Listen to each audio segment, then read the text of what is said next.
ஹல்லேலூயா, ஹல்லேலூயா. கர்த்தருடைய நாமம் மகிமைப்படுவதாக. தேவன் தந்த நல்ல ஸ்லாக்கியத்துக்காக சர்வவல்லமையுள்ள தேவனை நான் துதிக்கிறேன், ஸ்தோத்திரிக்கிறேன். கடந்து வந்த ஒவ்வொருவரையும் கர்த்தராகிய இயேசு நாமத்தில் உங்களை வாழ்த்து வரவேற்கிறேன். கர்த்தர் உங்களை ஆசீர்வதிப்பாராக. ஆமென். சிறிது நேர தியானத்துக்காக நம்ம எடுத்துக்கொள்ளலாம். சங்கீதம் 85 அதனுடைய 9வது வசனம். அந்த 9வது வசனத்துல இவ்விதமாக சொல்லுகிறது, நம்முடைய தேசத்தில் மகிமை வாசமாய் இருக்கும்படி அவருடைய ரட்சிப்பு அவருக்கு பயந்தவர்களுக்கு சமீபமாயிருக்கிறது. அல்லேலூயா. கர்த்தருடைய ரட்சிப்பு என்னாகுதா? யாரு ஆண்டவருக்கு பயப்படுறாங்களோ அவங்களுக்கு அவருடைய ரட்சிப்பு சமீபமாயிருக்கிறது. அல்லேலூயா. இன்னும் விளக்கமா சொல்ல போனா, ரட்சிப்பு என்பது தேவன் காப்பாற்றுதல். தேவன் காப்பாற்றுறதுதான் ரட்சிப்பு.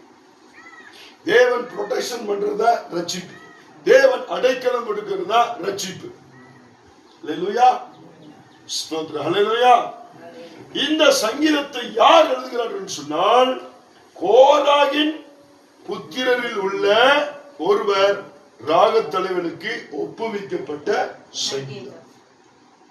அப்படின்னா இந்த கோராகின் புத்திரர் அப்படின்னு சொன்ன யாரு அப்படின்னா, மோசே இஸ்ரவேல் ஜனங்களை எகிப்திலிருந்து அடிமைத்தனத்திலிருந்து விடுவித்து வனாந்தரத்தில் கூட்டிக் கொண்டு போகும்போது இந்த கோராகு தாத்தான் என்பவர்கள் 2 பேர் மோசேக்கு விரோதமாய் எழும்பினவர்கள்.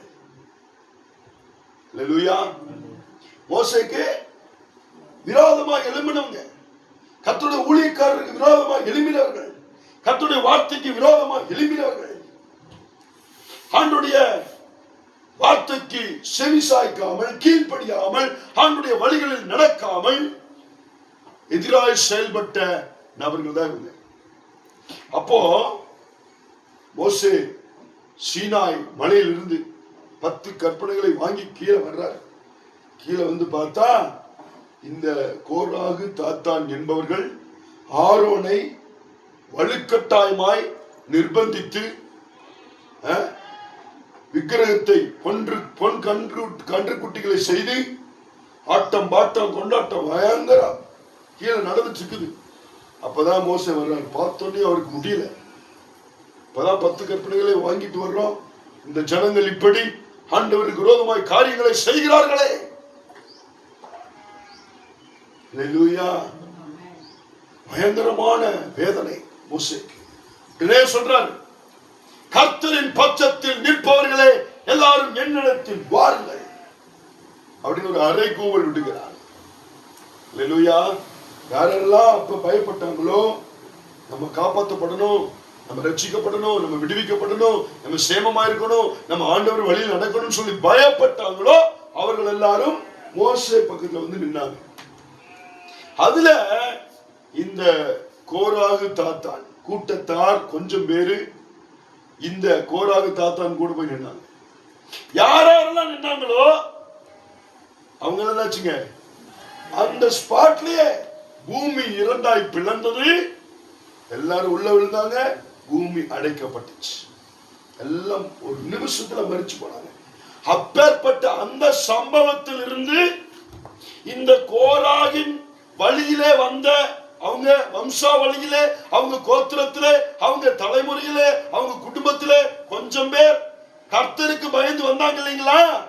அதுல யாரோ ஒருத்தர் தான், கொஞ்சம் பேர் அதுல யாரோ ஒருத்தர் தான் இந்த சம்பவங்களை நேரடியாய் பார்த்தவர்கள், அனுபவித்தவர்கள், ருசித்து பார்த்தவர்கள் என்ன செய்றாங்க?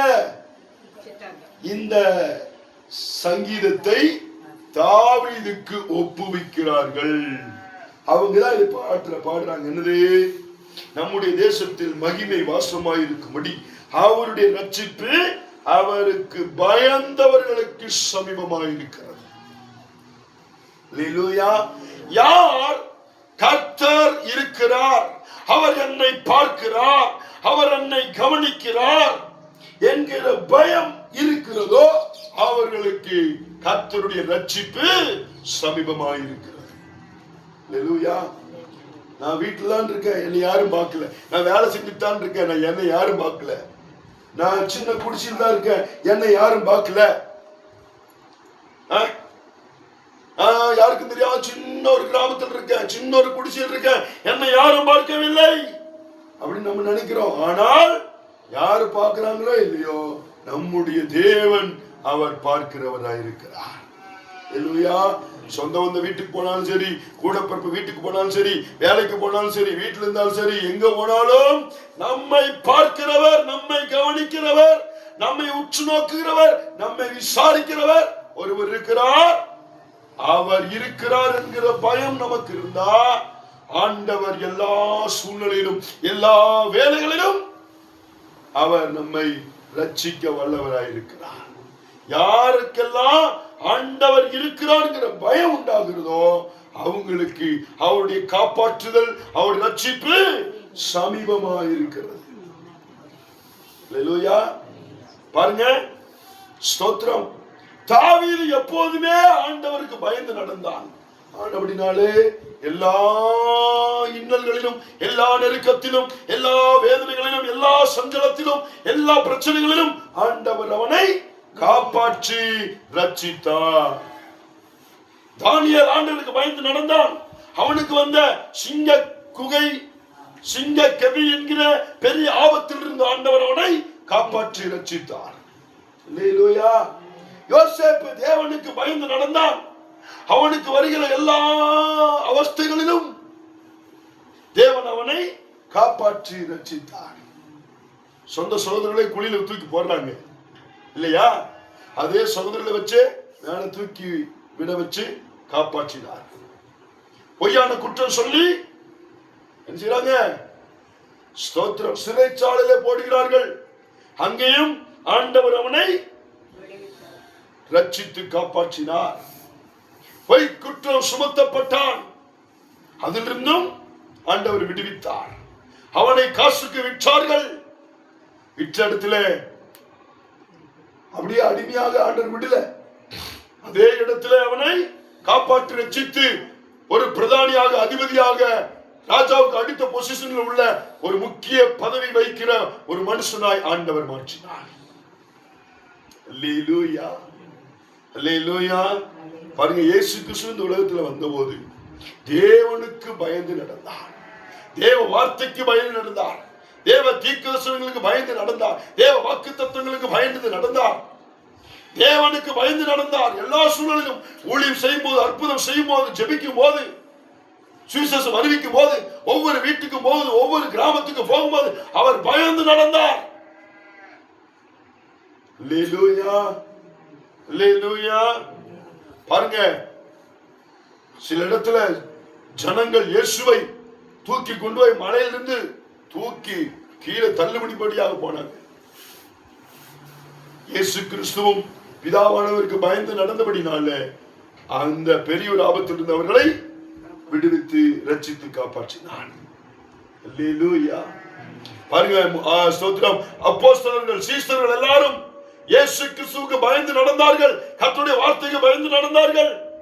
அவர்கள் சிறைச்சாலையில போகும்போது, அவர்களை துன்புறுத்தும் போது, அடிக்கும் போது, உபத்திரவிக்கும் போது, அவர்களை வேதனைப்படுத்தும் போது, எல்லா காரியத்திலிருந்தும் இயேசு அவர்களை காப்பாற்றி ரட்சித்தார்.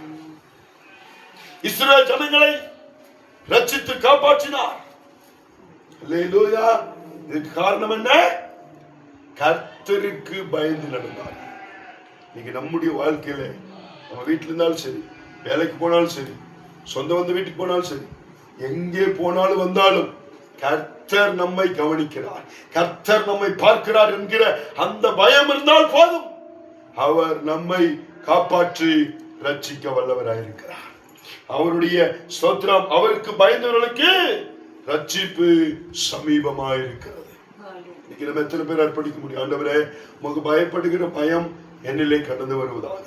நான் இருக்கிற இடத்துல, என்னுடைய குடும்பத்துல, என்னுடைய வேலை ஸ்தலங்களிலே உமக்கு பயப்படுகிற பயம் எனக்கு உண்டாவதாக.